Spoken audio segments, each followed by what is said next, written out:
Perbarui ilmu Islam kamu bersama Religion di tv1news.com dan TV1 Connect. Assalamualaikum warahmatullahi wabarakatuh. Alhamdulillahi nahmaduhu wa nasta'inuhu wa nastaghfiruh wa na'udzu billahi min syururi anfusina wa min sayyiati a'malina may yahdihillahu fala mudhillalah wa may yudlil fala hadiyalah. Asyhadu an la ilaha illallah wahdahu la syarikalah wa asyhadu anna sayyidana Muhammadan abduhu wa rasuluh la nabiyya ba'dah, amma ba'du. Subhanaka la ilma lana illa ma 'allamtana innaka antal alimul hakim wa la udwana illa 'alaz zalimin. Wassalatu wassalamu ala asrafil anbiya'i wal mursalin sayyidina wa maulana Muhammadin wa ala alihi wa sahbihi wa man tabi'ahu ila yaumiddin, amma ba'du. Pemirsa, Assalamualaikum Nusantara yang berbahagia. Hadirin hadirat jamaah sekalian yang dimuliakan oleh Allah Subhanahu wa taala. Puji syukur kita panjatkan kepada Allah Subhanahu wa taala, Rabb, Tuhan semesta alam, yang memberikan begitu besar, begitu banyak karunia nikmat iman dan Islam serta nikmat sehat wal afiat dan nikmat-nikmat yang lainnya kepada kita sekalian. Mudah-mudahan kita semuanya menjadi hamba Allah yang bersyukur, dan hamba-hamba yang bersyukur mudah-mudahan akan diberikan, ditambahkan karunia nikmat rezeki yang lebih besar lagi, lebih baik lagi insyaAllah. Amin amin ya rabbal alamin. Salawat dan salam juga kita sampaikan kepada Nabi kita, Nabi Muhammad sallallahu alaihi wasallam, yang menjadi contoh dan suri tauladan terbaik bagi kita semua. Pemirsa, Assalamualaikum Nusantara. Pada kesempatan yang baik ini, saya ingin menyampaikan hadis Rasulullah sallallahu alaihi wasallam berkenaan dengan bahaya lidah dan keutamaan diam. Rasulullah sallallahu alaihi wasallam bersabda, "Man kana yu'minu billahi wal yaumil akhir falyakul khairan aw liyasmut." Yang artinya, barang siapa beriman kepada Allah dan hari kiamat, maka hendaklah ia mengucapkan kata-kata yang baik atau dia lebih baik diam. Makna dari hadis Rasulullah sallallahu alaihi wasallam ini berkenaan dengan apa yang dimaksud dengan diam itu sendiri. Dalam bahasa Arab, kata diam itu ada beberapa kalimat atau beberapa lafaz. Yang pertama ada makna somata, dan yang kedua ada makna sakata.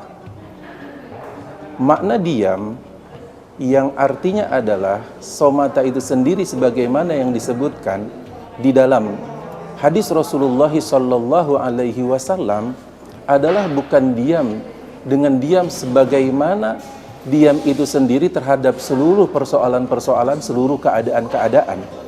Tetapi yang dimaksud di dalam hadis Rasulullah ketika seseorang di situ dianjurkan untuk berkata dengan perkataan-perkataan yang memberikan kebaikan atau dia lebih baik diam, adalah bahwa kata somata itu sendiri adalah maknanya yasmut itu sendiri adalah dia diam, tidak berkata dengan perkataan-perkataan yang tidak bermanfaat.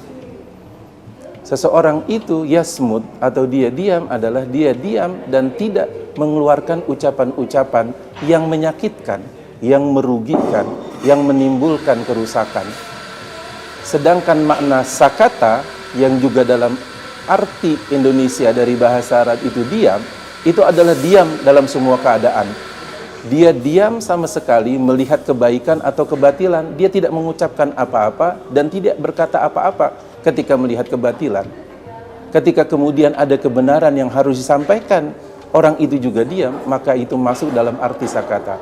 Sedangkan kata yasmut itu diam adalah pada pengertian apabila seseorang, jika dia melihat perkataannya itu sendiri merugikan, perkataannya itu sendiri tidak bermanfaat, maka kemudian dia menahan dari mengucapkan atau berkata-kata. Sedangkan apabila perkataannya itu sendiri memberikan kebaikan, dan kemudian dia melihat kebatilan yang harus dia berikan perhatian, atau dia memberikan respon terhadap suatu kebatilan, ketidakbenaran itu sendiri, maka manusia itu sendiri masuk di dalam orang-orang yang yasmut. Tetapi bukan berarti diam selama-lamanya, tetapi diam yang dimaksud dalam hadis Rasulullah SAW, diam pada kata, ucapan, dan juga semua yang terlontar pada mulut seseorang itu sendiri yang tidak bermanfaat, maka kemudian orang itu menahan untuk tidak mengucapkannya. Itulah yang ada di dalam hadis Rasulullah SAW. Pemirsa, Assalamualaikum Nusantara yang berbahagia, yang dirahmati oleh Allah Subhanahu wa Ta'ala, insya Allah. Kenapa kemudian menjadi penting kita untuk memahami tentang hadis Rasulullah SAW yang saya telah sebutkan tadi, yang bisa saya katakan kembali, Rasulullah bersabda, "Man kana yu'minu billahi wal yaumil akhir falyaqul khairan aw liyasmut." Karena diam itu sendiri adalah sesuatu yang baik. Diam itu sendiri adalah sesuatu yang penuh dengan hikmah. Dan dalam kaitan dengan hikmah ataupun keutamaan diam itu sendiri, terkait dengan adanya bahaya lidah itu sendiri. Karena di dalam Al-Quran Allah Subhanahu wa Ta'ala telah berfirman, "Ma yalfizu min qaulin illa ladaihi raqibun atidun." Bahwa sesungguhnya apa saja yang terlontar, yang terucapkan dari seseorang, sesungguhnya itu sendiri akan dicatat oleh malaikat raqib dan atid. Dan juga Allah Subhanahu wa Ta'ala berfirman bahwa segala pendengaran, segala penglihatan, segala pikiran, apa yang menjadi tindakan manusia itu sendiri, itu nanti akan dipintai pertanggungjawabannya oleh Allah Subhanahu wa Ta'ala. Oleh karena itu, ucapan, perkataan, dan bahaya lidah itu adalah sesuatu yang sangat luar biasa sekali. Misalkan, Imam Ibnu Abdul Bar sendiri telah menjelaskan bahwa sesungguhnya bahaya yang sangat luar biasa sekali pada diri manusia itu sendiri ada pada bahaya lidah, pada bahaya mulut, al-fam wal farj, yaitu mulutnya dan juga bahaya pada kemaluannya. Bahaya pada kemaluan seseorang di situ karena di situ manusia bisa saja terjerumus pada perbuatan zina, perbuatan maksiat, karena tidak menjaga bagaimana sebetulnya mereka sendiri menjaga kehormatannya. Dalam diri manusia itu sendiri ada suatu potensi yang bisa memberikan nilai manfaat yang positif, tetapi juga mempunyai potensi yang berbahaya apabila manusia itu sendiri tidak menguasainya, tidak kemudian mengarahkannya potensi-potensi yang ada sehingga menimbulkan kepada kemudorotan dan juga bahaya yang sangat luar biasa.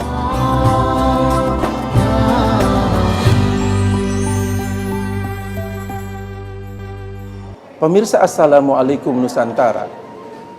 Bahaya mulut, bahaya lidah itu sendiri ternyata sangat banyak sekali, sangat besar sekali, sehingga kemudian ulama juga menjelaskan bahwa di antara bahaya lidah itu sendiri adalah misalnya perkataan kufur. Perkataan kufur itu sendiri adalah orang yang tidak beriman kepada Allah Subhanahu wa Ta'ala dan kemudian mengucapkan ucapan-ucapan yang menolak keberadaan Allah Subhanahu wa Ta'ala, tidak mengakui keesaan Allah Subhanahu wa Ta'ala, tidak mengakui Allah Subhanahu wa Ta'ala sebagai zat yang maha menciptakan alam semesta ini sendiri.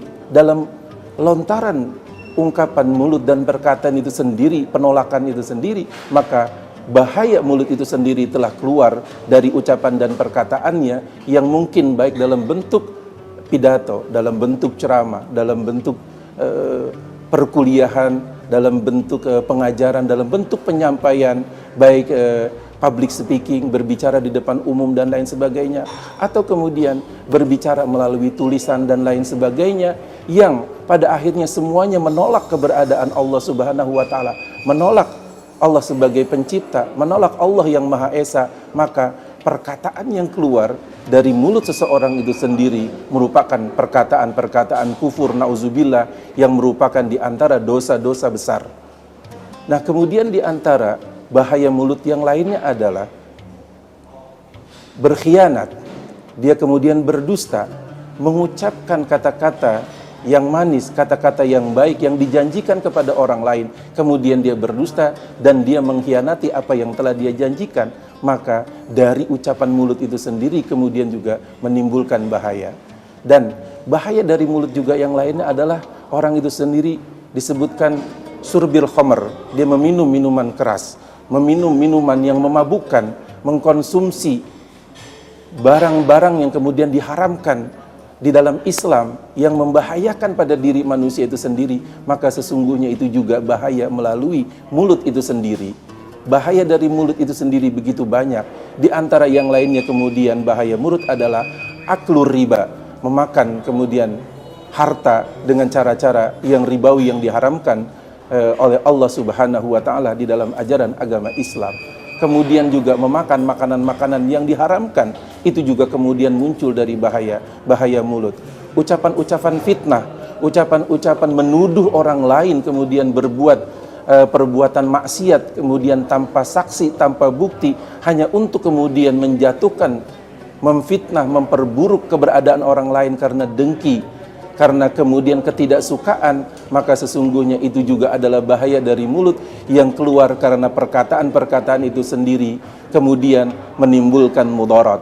Oleh karena itulah kemudian hadis Rasulullah sallallahu alaihi wasallam yang berkaitan dengan yang saya sampaikan tadi tentang orang harus mengucapkan ucapan-ucapan yang terbaik.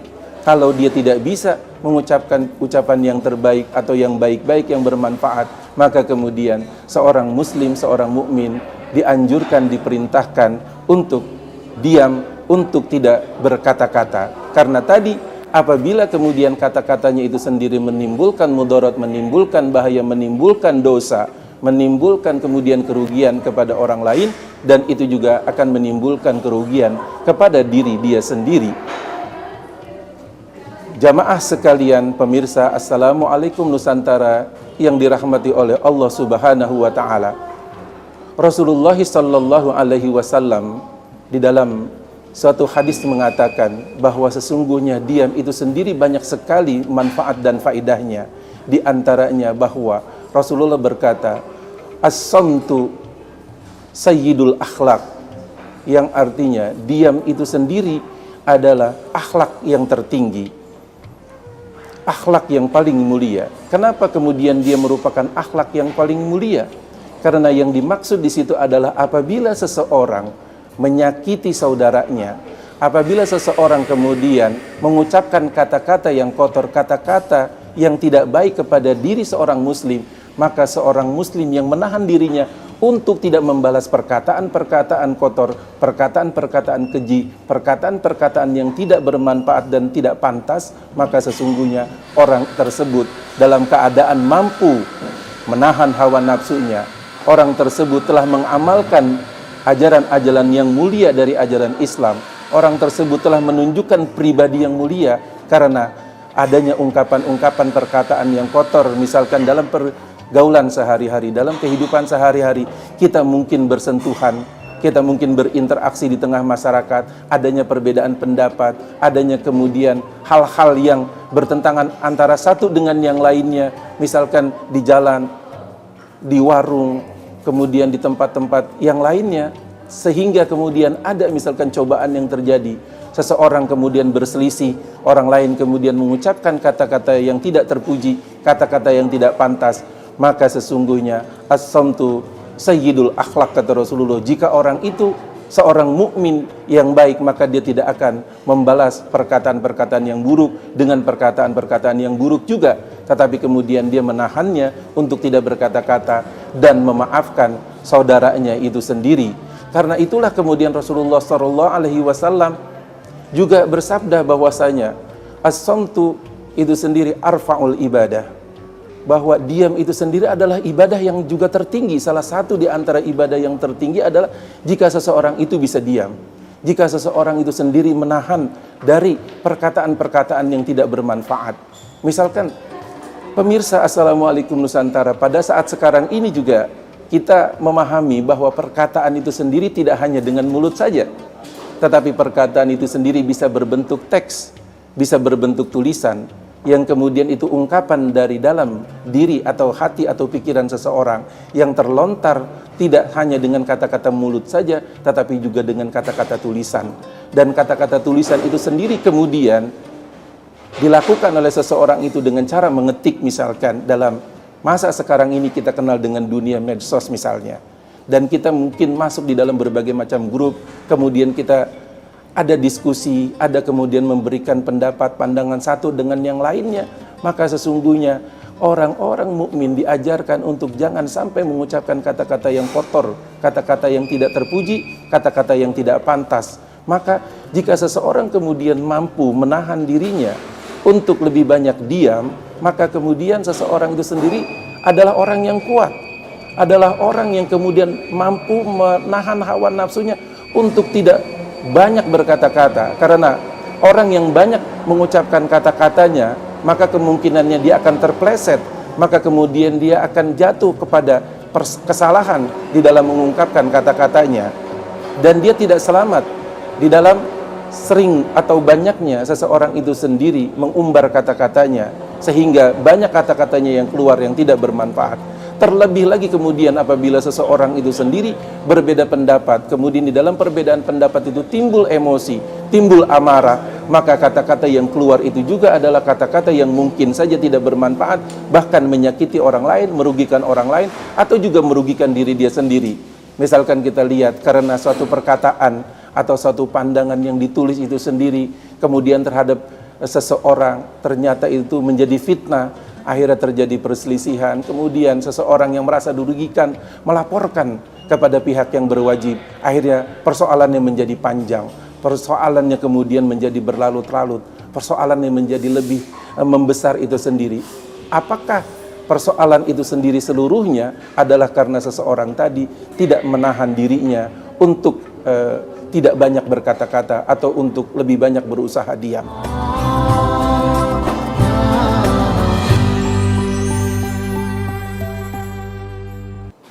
Pemirsa Assalamualaikum Nusantara, Rasulullah SAW juga bersabda, di mana kemudian kenapa diam itu menjadi ibadah yang tertinggi? Diam itu adalah akhlak yang paling mulia. Karena jika seseorang itu sendiri kemudian melihat apabila hal-hal yang ingin diungkapkannya itu sendiri tidak bermanfaat atau malah merugikan orang lain, maka sebaiknya dia menahan dirinya untuk tidak berkata-kata. Dan itu adalah di antara ciri-ciri seorang mukmin, seorang muslim yang baik, yang sejati.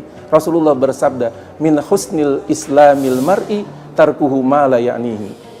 Di antara tanda-tanda kebaikan seorang mukmin, seorang muslim, itu adalah meninggalkan sesuatu yang tidak bermanfaat. Maka Islam menganjurkan kepada kita agar kita betul-betul melihat dan memikirkan terlebih dahulu sebelum kita mengucapkan suatu kata-kata kita kepada orang lain, pendapat kita kepada orang lain, penilaian kita kepada orang lain. Tulisan-tulisan yang merupakan ekspresi dari perkataan hati dan pikiran kita kepada orang lain. Apakah ini merugikan orang lain, menyakiti saudara kita, menyakiti teman kita?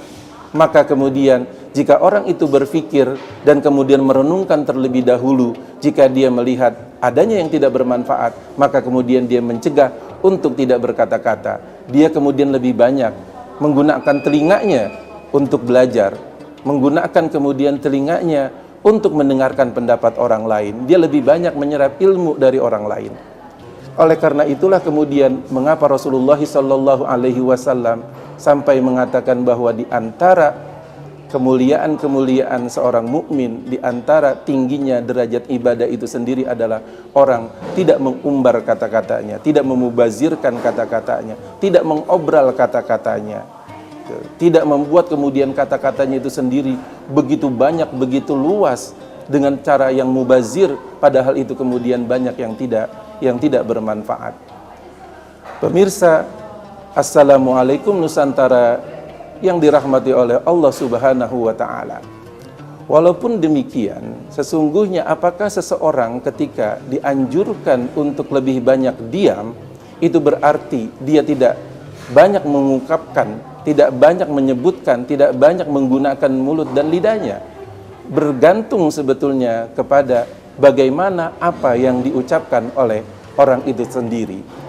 Sesungguhnya Rasulullah sallallahu alaihi wasallam juga sebagaimana kita melihat, sebagaimana kita mengetahui juga di dalam Al-Quran menganjurkan kepada kita untuk banyak berzikir kepada Allah Subhanahu wa ta'ala.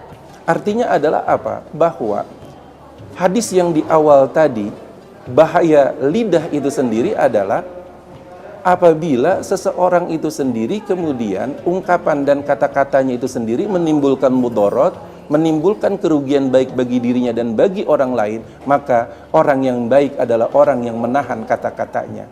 Tetapi kemudian bagaimanakah kata-kata yang harusnya diungkapkan, yang harusnya diucapkan oleh seorang mukmin?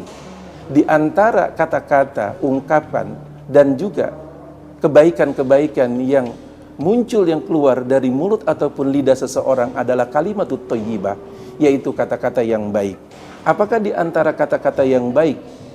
Di antara kata-kata yang baik tadi adalah seseorang itu sendiri berzikir kepada Allah Subhanahu wa ta'ala. Itu adalah kata-kata yang baik. Kemudian berdakwah, mengajak kepada kebaikan, mencegah kepada kemungkaran, itu juga adalah kata-kata yang baik. Kemudian juga orang solawat kepada Rasulullah sallallahu alaihi wasallam, kemudian membaca istighfar, kemudian orang bertasbih kepada Allah Subhanahu wa ta'ala, bertaubat kepada Allah Subhanahu wa ta'ala, membaca Al-Quran, kemudian membaca berbagai macam ilmu-ilmu pengetahuan, mengajarkan ilmu-ilmu yang bermanfaat, seluruhnya juga itu menggunakan dengan kata-katanya, dan juga berdakwah di jalan Allah. Allah Subhanahu wa ta'ala berfirman, "Wa man ahsanu qawlan mimman da'a ilallahi wa 'amila shalihan wa qala innani minal muslimin." Sesungguhnya di antara manusia siapakah kemudian yang lebih baik dibandingkan orang-orang yang mengajak kepada jalan kebaikan, kepada jalan Allah Subhanahu wa ta'ala. Nah, orang-orang yang berdakwah, orang-orang yang mengajar, orang-orang yang kemudian menuntut ilmu, dan juga orang-orang yang beribadah kepada Allah Subhanahu wa ta'ala adalah orang-orang yang menggunakan mulut dan lidahnya sendiri untuk hal-hal yang baik, yang bermanfaat. Oleh karena itu tentu dalam kaitan dengan hadis Rasulullah sallallahu alaihi wasallam yang saya telah sebutkan di awal tadi adalah bagaimana kemudian kita bisa memilah-milah, bagaimana kemudian kita menggunakan mulut dan lidah kita itu sendiri untuk hal-hal yang bermanfaat. Jika memang yang kita ungkapkan, yang kita ucapkan adalah kebenaran, walau demikian pun maka kebenaran itu pun juga harus kita atur, kebenaran itu pun juga harus kita lihat konteks keadaannya. Misalkan seseorang menyampaikan sesuatu yang menakutkan, sesuatu yang membuat gelisah banyak orang, maka dia harus kemudian bisa mengatur perkataan-perkataan yang mungkin dianggap sebagai sebuah kebenaran. Korban COVID misalnya, korban COVID jika disebutkan secara langsung bahwa sebetulnya faktanya adalah demikian besarnya sampai jutaan dan lain sebagainya, kemudian jika dia ungkapkan, orang tersebut menjadi tambah ketakutan, kemudian ada terjadinya kekhawatiran di banyak pihak. Orang-orang kemudian karena nanti berpikir akan terjadi krisis pangan, kemudian krisis produksi, pabrik-pabrik perusahaan tidak berjalan. Akhirnya orang ketakutan untuk berbondong-bondong pergi ke supermarket, pergi ke toko-toko untuk menimbun makanan, menimbun bahan-bahan pokok itu sendiri. Itu kenapa? Karena adanya ketakutan, adanya berita yang berlebih-lebihan. Maka berita walaupun itu kebenaran, tetapi kemudian harus disampaikan dengan cara-cara yang hikmah. Ud'u ila sabili rabbika bil hikmah. Ajaklah ke jalan Tuhanmu itu sendiri. Ketika kita berdakwah, menyampaikan kebenaran pun dengan cara-cara yang arif dan juga bijaksana. Pemirsa, Assalamualaikum Nusantara. Dengan demikian kita dapat mengambil hikmah dan dapat mengambil pelajaran bahwa hadis Rasulullah sallallahu alaihi wasallam mengajarkan kepada kita bahwa jika kita adalah orang-orang yang beriman kepada Allah dan hari kiamat, hendaklah kita berkata dengan perkataan-perkataan yang memberikan kebaikan kepada diri kita, keluarga kita, masyarakat, dan manusia secara keseluruhan. Atau jika kita melihat dan kita juga menyadari atau berpikir akan menimbulkan persoalan-persoalan yang merugikan dan berdampak negatif dari adanya suatu ungkapan, maka kita dianjurkan di dalam ajaran Islam sebagaimana disabdakan oleh Rasulullah sallallahu alaihi wasallam untuk kita lebih baik diam, karena diam itu sendiri merupakan akhlak yang mulia. Diam untuk tidak mengungkapkan kata-kata yang tidak bermanfaat, dan diam untuk kemudian tidak mengeluarkan kata-kata yang tidak terpuji. Itu adalah juga di antara akhlak-akhlak yang mulia yang dianjurkan oleh Rasulullah sallallahu alaihi wasallam. Mudah-mudahan kita semuanya dapat mengambil pelajaran dan dapat mengamalkan apa yang telah dicontohkan dan diperintahkan, dianjurkan oleh Rasulullah sallallahu alaihi wasallam kepada kita umat Islam, untuk kebaikan kita di dunia dan akhirat, dan juga untuk kebaikan dalam kehidupan kita di tengah masyarakat. Kurang lebihnya saya mohon maaf. Wabillahi taufiq wal hidayah wal afwa minkum. Wassalamualaikum warahmatullahi wabarakatuh.